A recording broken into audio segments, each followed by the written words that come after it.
can we say that Christ rose from the dead on Sunday and still be somehow Jewish? This is a question that I think too many people have answered without actually knowing legitimate history. So here I am as Jewish on my dad's side of the family and not necessarily Jewish religiously. But I've been very interested in investigating Judaism and comparing it with Christianity and trying to figure out, can I be Jewish and Christian, and what that would look like. Now, one thing that's very important to know is that Judaism and Christianity both have a common source, and that would be called Second Temple Judaism. Now, prior to Jesus, there was no division between rabbis and Christians. It was one Second Temple Jewish faith or religion that had different sects, okay? There were the Pharisees, the Sadducees, the Essenes, Zealots, and different people had slightly different ways of interpreting what exactly the Jewish religion was, but they all were and still are parts of the historical Jewish faith. Now, one thing we know from the preservation of the Jewish Siddur is that we still have access to know which psalm was read each individual day of the week. For instance, before the daily sacrifice, one psalm was read, and that psalm continues to be read in the morning prayers. So I have a copy of the Siddur. This is the prayer book. And one thing that you can find is that the psalm of the day for Sunday, Yom HaRishon, is Psalm 24. Why this is very important is because Psalm 24 is a prophecy of the resurrection, and it's the resurrection of Christ delivering the captives free. And that is a Sunday psalm, a Sunday prophecy. Now, if you read the prophecy starting in the middle where it says, "Lift up your heads, O ye gates, and be ye lift up, ye everlasting doors, and the King of glory shall come in," you might say, what does this got to do with Jesus? What does this got to do with the resurrection? How exactly does this fit that we're prophesying about Christ and the resurrection? Well, you have to be familiar with Christianity, and not just any wild form from Protestantism to Catholicism to some non-denominational church in somebody's backyard. We're talking about ancient historical practices, those practices that have continuously been practiced within the Holy Orthodox Church, including that at midnight, Sunday, the priest will knock on the church door and reenact this entire psalm, saying, "Lift up your heads, O ye gates, and be ye lift up."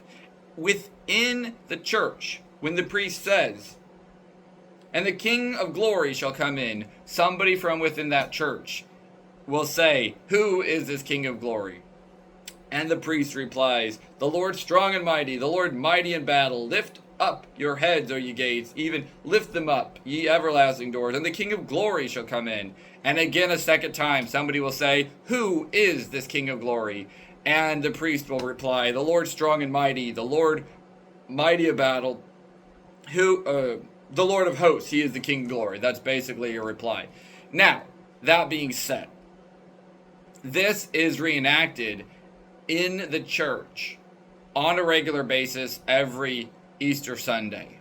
And so we have the Sunday aspect. This is midnight on Sundays in every Orthodox church worldwide, which is now over 300 million people within this Orthodox church. Every Sunday for 2,000 years have reenacted this Holy Sunday resurrection.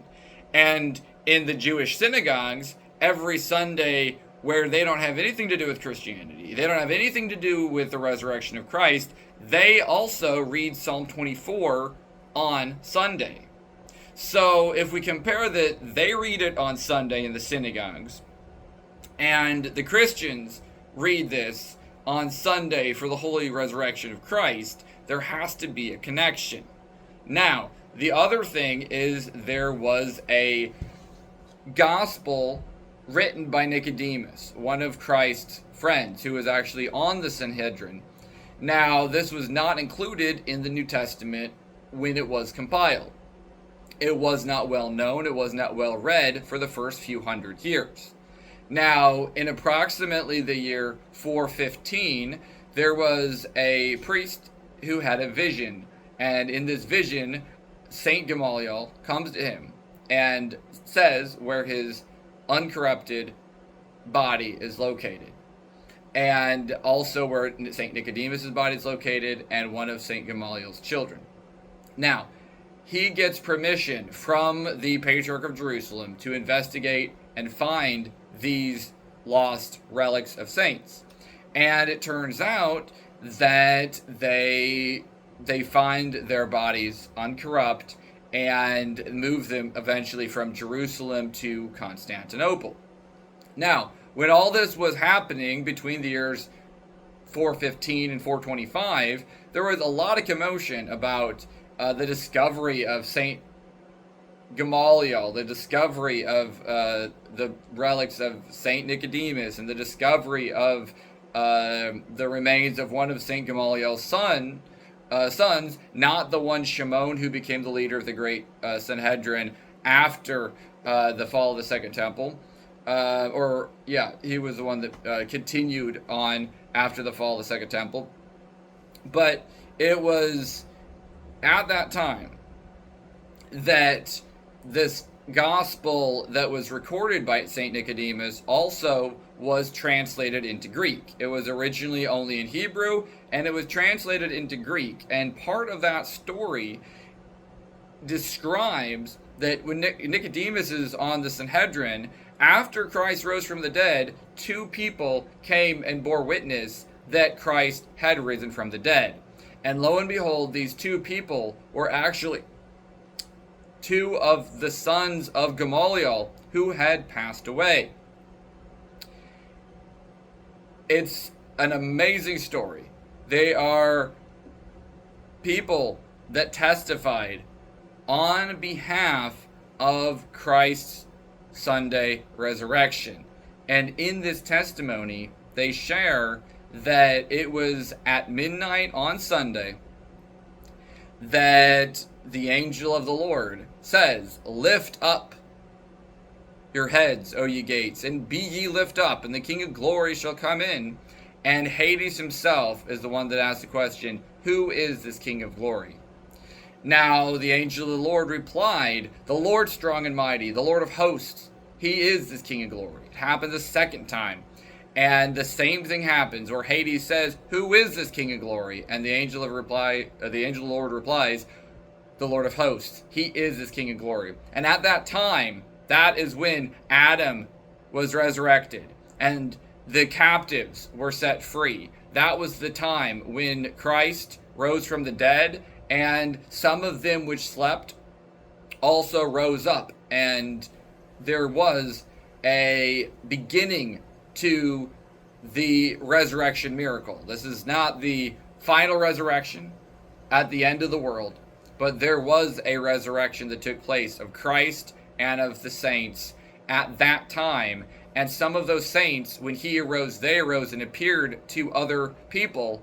Two of them appeared to the great Sanhedrin. Two of them bore witness and testified. And on the testimony of two witnesses, those two witnesses testified Christ's Holy Sunday resurrection, and it was in fact on a Sunday.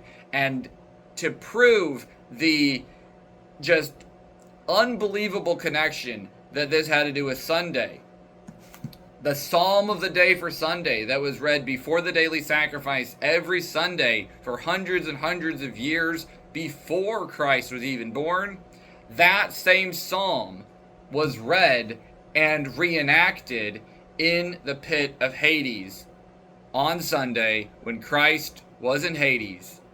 And it was read by an archangel and Hades himself, and the gates of hell busted open, and Christ in fact rose from the dead on Sunday. And it was through that Sunday resurrection that Judaism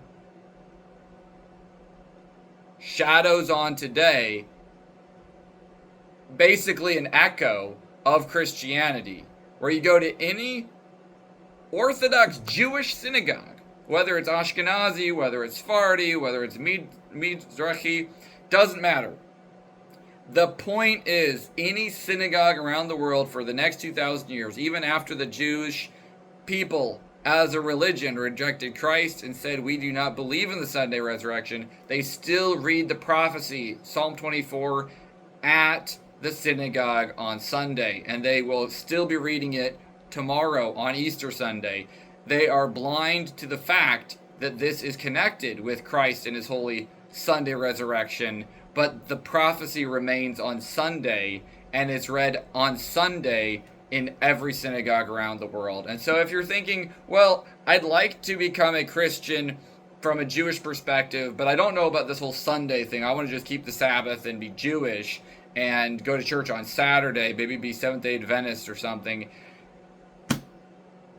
Read the Psalm of the Day for Sunday. The Psalm of the Day for Sunday is showing Christ's holy Sunday resurrection. So, have a happy and blessed Pascha, and that is how Judaism foreshadows the coming of a resurrection on Sunday, and has continuously been shadowing that Sunday resurrection for the last 2,000 years.